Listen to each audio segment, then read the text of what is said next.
Sa panibagong araw sa bahay ni Kuya, Para sa ating fourth big placer, 200,000 pesos.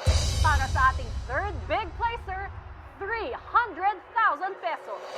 Para sa ating second big placer, 500,000 pesos. At para sa ating big winner, 1 million pesos. Pila ang sa fourth placer? Pila? 200.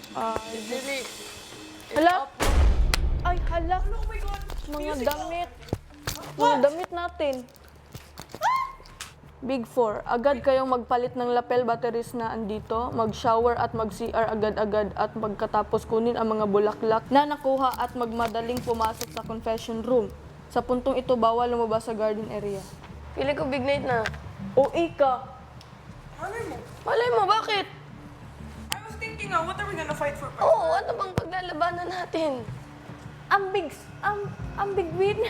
I'll just go with the flow. Same. Maligo. habang naghahanda, si Rain tila pinoproseso ang inaasahan sa kanilang huling linggo. I'm thinking big night, pero mapasok ako. Bakit sabi ni Madam, be ready? As Big Four, maghanda kayo. So, akala ko meron task, or maybe she meant like, ano yung if you face outside world. So, I'll just go with the flow. Sina Fiang at Colette, usapang premyo naman. Third big placer, 300,000. Second big placer. Saan ang goal mo doon? Kahit ano ko dun. Hindi ko naman hawak desisyon ng tao. Maabot may lang ang bahay. Big Four. Balagbag na ako. Alam mo, sabi sa akin sa labas, nung nalaman na nag-audition ako PBB, magiging first evicted daw ako. Dahil Same. lalakero ako. Mama mo, Big Four na ako. And you know who did? Same I ball. did. Matapos maghanda ng Big Four, agad naman silang dumiretso sa confession room. 2, 3, go! Hello po, kuya!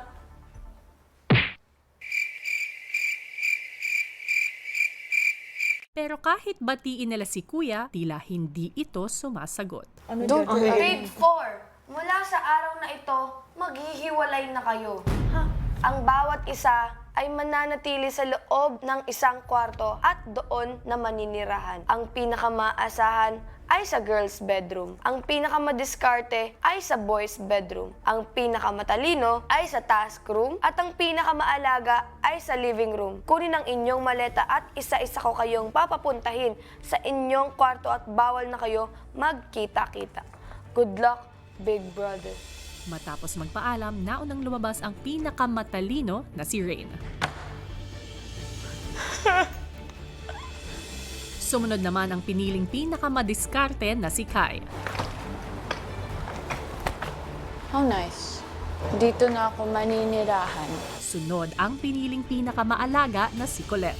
Oh! Ganda! Ang laki ng festo ko. Ang saya nito. At huli naman ang piniling pinakamaasahan na si Fiang. What the hell?